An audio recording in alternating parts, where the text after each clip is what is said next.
আসসালামু আলাইকুম সুপ্রিয় দর্শক শ্রোতা সবাইকে স্বাগতম জানাচ্ছি। আসলে আমাদের বাস্তব জীবনে শরীর কিংবা মনের সুস্থতার জন্য ব্যায়াম বা এক্সারসাইজ অত্যন্ত গুরুত্বপূর্ণ এবং অপরিহার্য একটা বিষয়। ব্যায়ামের বিকল্প কখনোই ছিল না, এখনও আসেনি। ব্যায়ামের বিকল্প কখনো মেডিসিন কিংবা খাদ্য হতে পারে না। ব্যায়ামের বিকল্প ব্যায়াম আমাদের এক্সারসাইজ করতেই হবে। আমরা যদি না হাঁটি তাহলে আমরা হাঁটা শিখতে পারি না। সেরকম না এক্সারসাইজ করলে আমাদের ওই সংশ্লিষ্ট অঙ্গগুলো সুচালু হয় না বা সুস্থ থাকে না। এই কারণে ওই অঙ্গগুলো অলস হয়ে পড়ে আর কি। এই কারণে ব্যায়াম আমাদের জন্য অত্যন্ত গুরুত্বপূর্ণ একটা বিষয়। আমি আজকে এমন একটা ব্যায়ামের কথা বলবো যে ব্যায়ামটা বসে থাকাই ব্যায়াম, আর কিচ্ছু করা লাগবে না। শুধু বসে থাকবেন তাই আপনার ব্যায়াম হয়ে যাবে। দারুণ না? ইন্টারেস্টিং একটা ব্যায়াম আমি আপনাদের শেখাবো।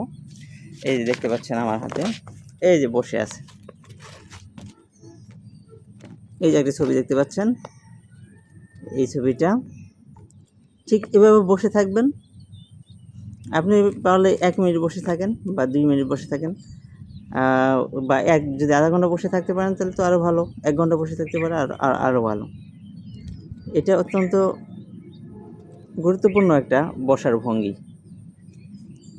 এভাবে বসলে আপনি কী ধরনের উপকৃত হবেন আমি একটু পরে এখান থেকে এই বুলেটিন থেকেই শোনাবো আপনাদের। দেখুন বসার ভঙ্গিটা দেখুন, বা অথবা এভাবেও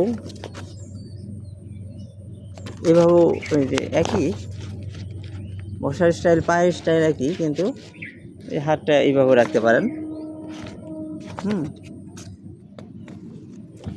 তো এই যে ব্যায়াম, এই যে বসে আছে, এই যে ব্যায়াম, এটার নাম কি জানেন? এটার নাম হচ্ছে বঙ্গাসন। বাংলার সাথে একটা মিল আছে। বাংলার মানুষজন এইরকম আসনে দীর্ঘদিন সুদীর্ঘ ইতিহাসে মানে বসে আসছে আর কি। যাই হোক, বঙ্গাসন হচ্ছে বসে থাকাই ব্যায়াম। বিশ্বজুড়ে প্রতি বছর যত মানুষ ধূমপান ও এইডসে মারা যায়, তার চেয়ে বেশি মানুষ মারা যায় দীর্ঘ সময় চেয়ার বা সোফায় বসে থাকা, অর্থাৎ নিষ্ক্রিয়তার কারণে রোগ ব্যাধিতে। তাই সুস্থ থাকার জন্য চাই সক্রিয়তা, ব্যায়াম। আবার শুধু সহজভাবে বসে থেকেই আপনি ব্যায়ামের সঙ্গে অনেক উপকার পেতে পারেন। খুব সহজ উপায় হলো বঙ্গাসন, যা মানব সভ্যতার সবচেয়ে আদি আসন। আমরা যখন চেয়ার, সোফা বা বিছানায় দীর্ঘ সময় বসে থাকি, সে সময় আমাদের পায়ের পেশিগুলোর কোনো কাজ থাকে না, খুব আরামে থাকে পায়ের পেশিগুলো। ফলে রক্তে চর্বি জমতে থাকে এবং এ থেকে হৃদরোগ সহ অন্যান্য ঘাতক ব্যাধির সূচনা ঘটে। কিন্তু বঙ্গাসন শারীরিক বিশ্রামের পাশাপাশি মাংসপেশিগুলো সক্রিয় থাকে। তাই বঙ্গাসন হতে পারে এ যুগের মহামারীর সহজ প্রতিকার। আপনিও চর্চা করুন। আসলে আমাদের অঙ্গ প্রত্যঙ্গের কাজ করার প্রয়োজন। আল্লাহ এইভাবেই সৃষ্টি করছে। আল্লাহ তাআলা কোরআনে কিন্তু বলেছেন, আমি মানুষকে শ্রম ও কষ্ট নির্ভর করে তৈরি করেছি। শ্রম এবং কষ্ট নির্ভর। মানব দেহটাই তৈরি করা হয়েছে পরিশ্রম করবে এরকমভাবে, মানে মেশিনটা তৈরি করা হয়েছে এভাবে, এবং কষ্ট করবে। যদি এটা না করে তাহলে তো মেশিন অপ্রয়োজনীয় অলস পড়ে থাকবে এবং মেশিন তো নষ্ট হবে, এটি স্বাভাবিক। ঠিক আছে, তা বঙ্গাসনের পদ্ধতি যেটা আমি তো ছবিতেই দেখালাম, এই যে ছবিতে দেখালাম, এটা আমি আবার পড়ে শোনাচ্ছি কী পদ্ধতি। আপনারা দেহের ভর সমানভাবে 2 পায়ের গোড়ালির উপর রেখে বসতে হবে। আচ্ছা, পা পেশি উরু স্পর্শ করবে। পায়ের পেশি যেটা, এটা উরু স্পর্শ করবে, হচ্ছে আমাদের উড়া আর কি, স্পর্শ করবে। নিতম্ব মাটি স্পর্শ করবে না, মাটি থেকে উপরে থাকবে আর কি নিতম্বটা। দৃষ্টি সামনে ও মেরুদণ্ড স্বাভাবিক থাকবে। দৃষ্টি থাকবে সামনে এবং মেরুদণ্ড স্বাভাবিকভাবে থাকবে। 2 হাত থাকবে 2 হাঁটুর 2 পাশে বা হাঁটুর উপরে থাকলেও চলবে, এটা সমস্যা নাই। 2 পায়ের মাঝখানে 1 হাত বা আরামদায়ক পরিমাণ ফাঁক থাকবে। 2 পায়ের মাঝখানে 1 হাত ফাঁক রাখতে পারেন, অথবা আপনার যতটুকু সুবিধা হয় আপনি ফাঁক রাখতে পারেন, সমস্যা নেই। তাহলে আমরা কি শিখলাম যে আমাদের হচ্ছে বঙ্গাসন হচ্ছে 2 পায়ে ভর দিয়ে বসে থাকতে হবে এবং নিতম্ব থাকবে উপরে, আর হচ্ছে হাত দুইটা হাঁটুর উপরে থাকলেও চলবে বা 2 পাশেও রাখতে পারেন। আবার 2 পায়ের মাঝখানে 1 হাত পরিমাণ ফাঁক রাখতে পারেন বা আপনার ইচ্ছা মতো আপনি ফাঁক রাখতে পারেন, সমস্যা নেই। বঙ্গাসনের কিছু উপকারিতা না বলে নাই, পায়ের পেশি 5 গুণ বেশি তৎপর থাকে ও মজবুত হয়। আবার দাঁড়িয়ে থাকার সমান ক্যালোরি কিন্তু খরচ হয়ে যাচ্ছে বসে থাকলেও। বাড়তি মেদ ঝরে যায়, অতিরিক্ত কোলেস্টেরল কমে, হাঁটু, কোমর ও গোড়ালির ও অস্থিসন্ধির জড়তা দূর করে, দেহের হাড় ও পেশি দীর্ঘক্ষণ কর্মক্ষম থাকে। তাহলে আমরা কি পায়ের পেশি 5 গুণ বেশি শক্তিশালী মানে তৎপর থাকে এবং মজবুত হয়।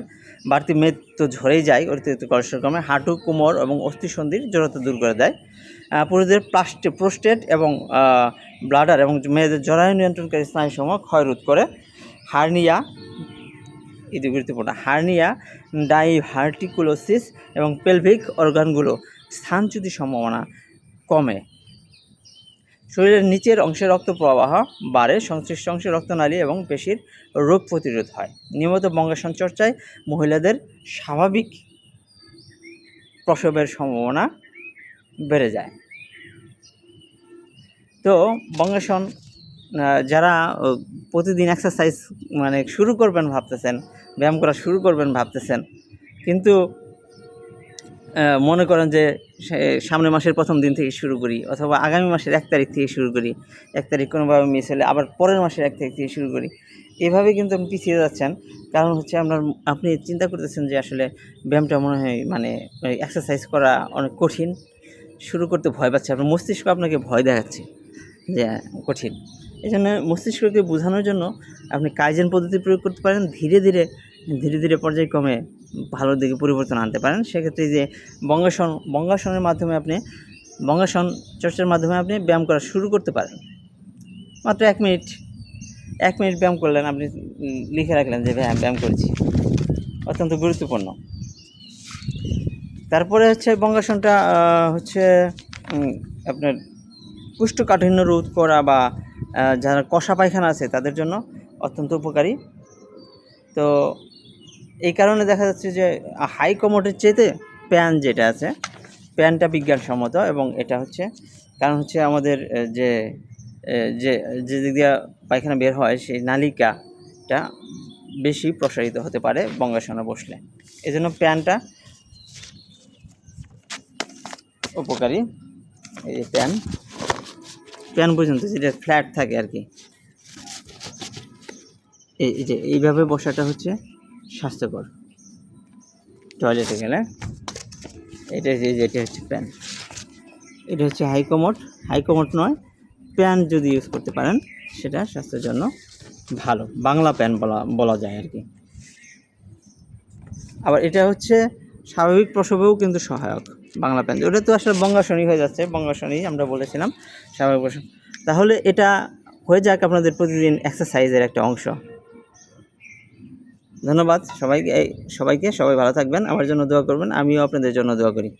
আর এই বঙ্গাসনের যে কৌশলটা এটা আমি শিখেছি কোয়ান্টাম ফাউন্ডেশন থেকে, গুরুজির স্পিচ বা ওদের কোয়ান্টামের বিভিন্ন ভিডিও থেকে আমি দেখতে পেয়েছি। যেহেতু এটা একটা গুরুত্বপূর্ণ এবং ভালো উপকারী একটা এক্সারসাইজ, এজন্য আমি নিজেও করি এবং আপনাদের করতে সহযোগিতা। আমরা সবাই মিলে ভালো থাকতে চাই, আলোকিত হয়ে তুমি আলোকিত করো পৃথিবীকে, এই মন্ত্র নিয়ে আমরা এগিয়ে যেতে চাই। সবাই ভালো থাকবেন, আল্লাহ হাফেজ।